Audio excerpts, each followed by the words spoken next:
இன்றைக்கி வந்து பார்த்திங்கன்னா நாமளும் ப்ரோவும் நெல் நாற்று விடுறதுக்காக வந்தோம். ஒரு டைம் வந்து கொத்தலாம் அப்படின்னு சொல்லி கொத்திருக்கிறோம். கொத்திட்டு இப்போ வந்து துண்டு இழுக்கணும். காரணம் என்னென்னா, அளவு வச்சு ஸ்கேலில் கோடு போடுற மாதிரி இது ஒரே வந்து நம்ம இப்படி மெரிக்கும் போது குழி விழும். அந்த இடத்துல நீங்கள் விதை நெல் போடும்போது அந்த குழிக்குள்ளே போயிடும். ஸோ உங்களுக்கு போடும்போது வந்து விதை நெல்லாம் மூடிக்கும். பயிர் வந்து நம்ம கட்டுப்படி ஆகாது. இந்த மாதிரி ஒரு துண்டு மரம் போட்டு இழுக்கணும்.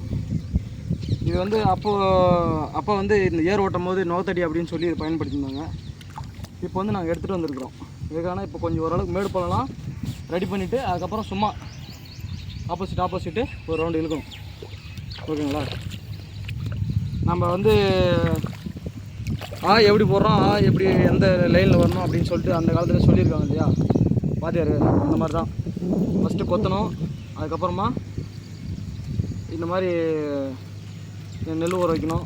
அதை எடுத்து எருவில் போட்டு மூடி வைக்கணும். அதுக்கப்புறம் இந்த மாதிரி துண்டு இழுக்கணும். இப்படியெல்லாம் நம்ம அந்த ப்ராசஸ் பண்ணால் தான் நமக்கு வந்து அந்த விவசாயம் கிடைக்கும். ஆனால் நம்ம வந்து ஈஸியாக சொல்லிடுறோம், காசு கொடுத்தா எதுனாலும் கிடைக்கும். பட் ஆனால் விவசாயத்தில் எவ்வளோ கஷ்டம் இருக்குது. எவ்வளோ பேர் கௌரவம் பார்த்தாலையும் பட் நம்ம சாப்பிட்றது சாப்பாடு தான். அது எங்கேருந்து வருதுன்னா விவசாயத்துக்கிட்ட மட்டும்தான் வரும். ஏன்னா இது ஒருத்தர் 2 பேர் கஷ்டப்பட்டால் பண்ண முடியாது. எல்லாம் சேர்ந்து வளர்ந்து கேட்காது சொல்லி பண்ண முடியாது.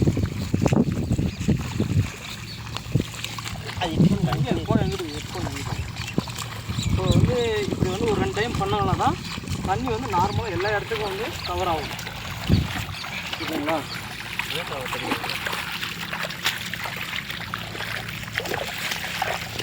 இப்போ வந்து பார்த்திங்கன்னா நாம் வந்து இந்த அமோகை தான் வாங்கிட்டு வந்துருக்கணும். 20 கிலோ நாற்றுக்கு போதுன்ற அளவுக்கு வாங்கிட்டு வந்துருக்கோம். சரியா? இப்படி ஸ்ட்ரைட்டாக போகணும்.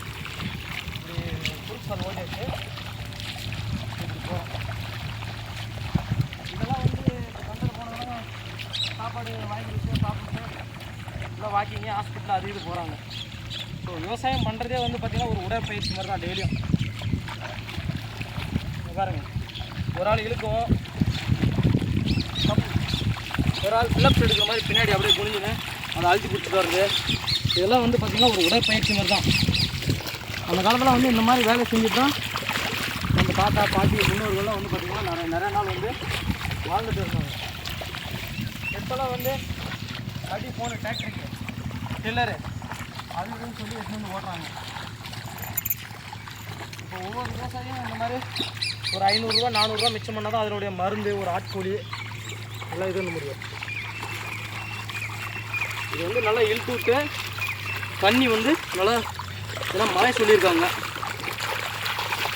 தண்ணி வந்து நல்லா ரஃப்பாக விடணும். முன்னாடியே வந்து பார்த்திங்கன்னா நாற்று விடுறதுக்கு முன்னாடியே மருந்து போடணும்.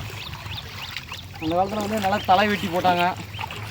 எருவு மாட்டு நல்ல மக்கிய சாணது எருவு, ஆட்டோட எருவு இதெல்லாம் போட்டாங்க. அந்த மாதிரி யாரும் பண்ணுறதில்ல.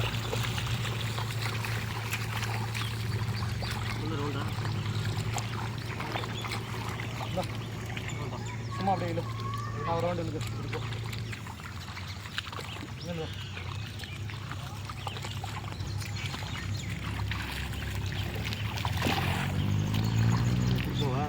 இப்படி போ.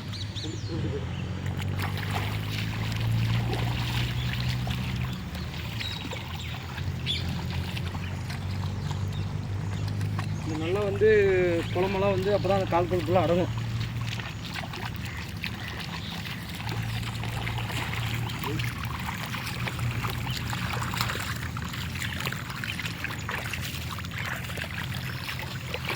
இன்றைக்கி இப்போயும் வந்து பார்த்திங்கன்னா ஒரு ஈக்குவல் வந்துச்சு. எல்லாம் மட்டமாக வந்து வரும் கண்டிப்பாக. டிராக்டரில் வருவாங்க, ஒரு 10 நிமிஷம் ஓட்டுவாங்க. நம்ம வந்து ஒரு 500 ரூபா 600 ரூபா பே பண்ணோம். ஸோ அவங்களே வந்து இந்த மாதிரினா ஒரு ஆட்கொல்லி வந்து மிச்சம் பண்ணி நம்ம ஒரு பயிர் நடுறவங்களுக்கு இல்லை ஒரு மருந்து வாங்கலாம், ஏதோ ஒன்று பண்ணலாம்.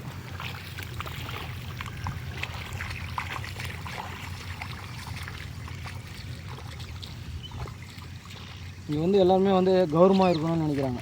பட் ஆனால் நம்ம சாப்பிட்றது வந்து கௌரவமாக சாப்பிட்ணுமில்ல, அதுக்கு என்ன பண்ணணும், விவசாயம் பண்ணாதானே ஆகும்.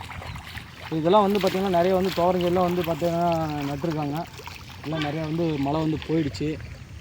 நிறைய தரணி கொடி அப்படின்னு சொல்லுவாங்க இல்லையா, அதெல்லாம் வந்து நிறைய எல்லாம் போயிடுச்சு. என்ன பண்ணுறது, இதெல்லாம் வந்து காரமணி, சில இடத்துல காரமணினாங்க, சில இடத்துல தரணி கொடை அப்படின்னாங்க. இதெல்லாம் மிச்சம் மீதி நமக்கு வந்தால் மட்டும்தான் நம்ம மார்க்கெட்டுக்கே வரும். ஆனால் அங்கேயும் வந்து நம்மளால் வந்து விலையை வந்து நிர்ணயிக்க முடியாது இல்லையா, ஏன்னா அங்கே ஏற்கனவே ஒரு ஆள் டிமாண்ட் வைப்பாங்க. ஸோ வந்து இந்த இடத்துல பள்ளமாக இருக்குது, அதனால் லைட்டாக அழுத்தி போச்சுங்களா புரியுதா. நாம் சாகுபடி மாதிரி புஷ்பா 2ல் வந்து மரத்தை கடத்துகிற மாதிரி ரவுண்டு பாருங்கள். இப்போ வந்து அதே நீரோட்டம் வந்து மட்டை இருந்துச்சுன்னா ஆட்டோமேட்டிக்காக அந்த நீரோட்டம் வந்து அங்கே வந்துடும். இந்த இடத்துல ரொம்ப வந்து பள்ளமாக இருக்குது. மழை வந்து சப்போஸ் எப்படின்னா இப்போது நீங்கள் நாற்று விடுறது பெரிய விஷயம் இல்லை, ஏதாவது ஒரு பக்கம் வந்து பள்ளம் வச்சு உடச்சி விடுறதுக்கு வந்து வெளியே இருக்கணும். காரணம் என்னன்னு பார்த்தீங்கன்னா, ஒரு குறிப்பிட்ட நாள், ஒரு நாள் 2 நாள் கழித்து தண்ணி வந்து உடச்சி விடணும். இல்லைன்னா அந்த ஈரமே அப்படியே இருக்கிறதுனால உங்களுக்கு இப்படி திருப்பி கொடுக்கான்றேன், இப்படி திருப்பி கொடு.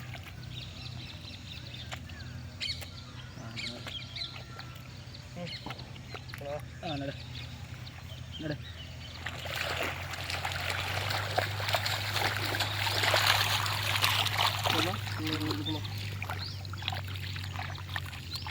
ஆட்டோமேட்டிக்காக தண்ணி போகுது. சரி, அது அப்படி ஒரு ரவுண்டு வரணும், இப்படி வரலாம். அந்த கேள்வி எல்லாம் அந்த பக்கம் பள்ளமாக இருக்குது, இது மேலே இருக்குது. சிறப்பு இந்த மேடு இப்படி வந்து தள்ள சிறப்பு இல்லை, இப்படியே வரலாம். அங்கேருந்து இப்படி வரலாம், இது ஃபுல்லாக பள்ளம் கிடையாது. ஒரு தண்ணி ஒர்க் போட்டாலும் அப்படி போனோம்னா நமக்கு இரு, அப்படி ஓட்டப்படாது. வண்டி விடுங்களா?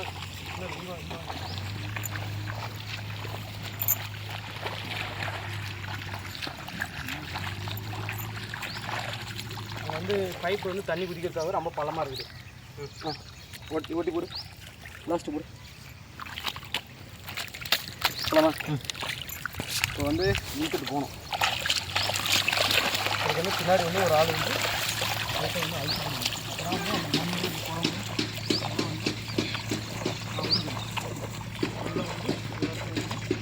தண்ணி வந்து அப்போ தான் போகும்.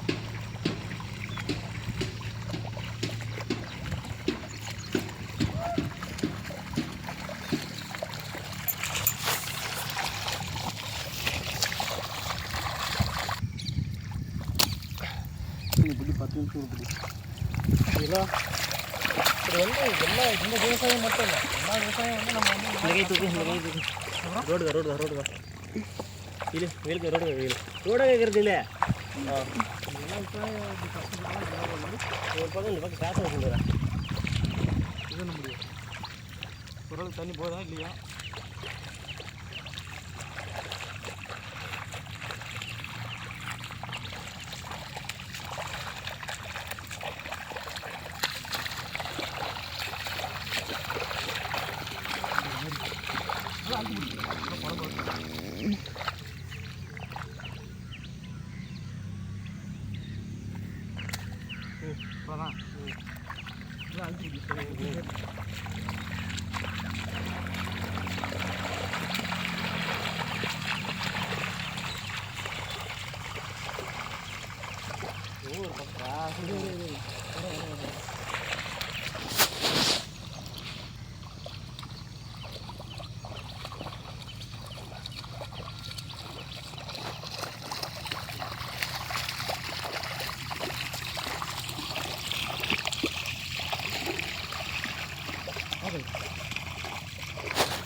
ஓரளவு தண்ணி வந்துருப்பாங்க இப்போ. மூணு பிடிக்கல வாங்க காரணம் தான்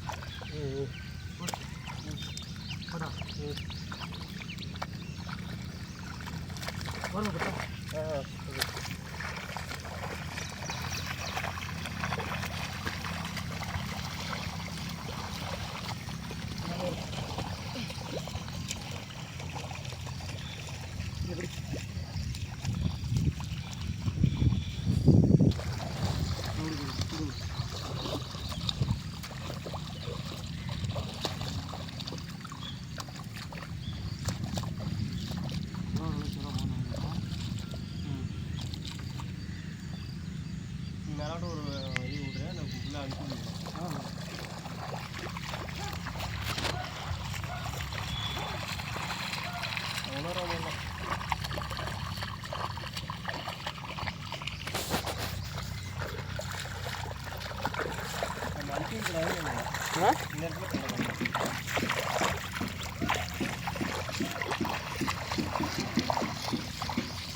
அந்த கார்னர் சென்டர் வரைக்கும்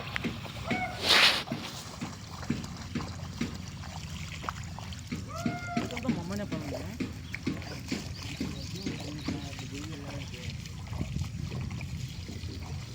என்ன இதுதான் விட்டுருணும், இப்படி தான் விட்டுருணும். சரி இதே விட்டுருணும்.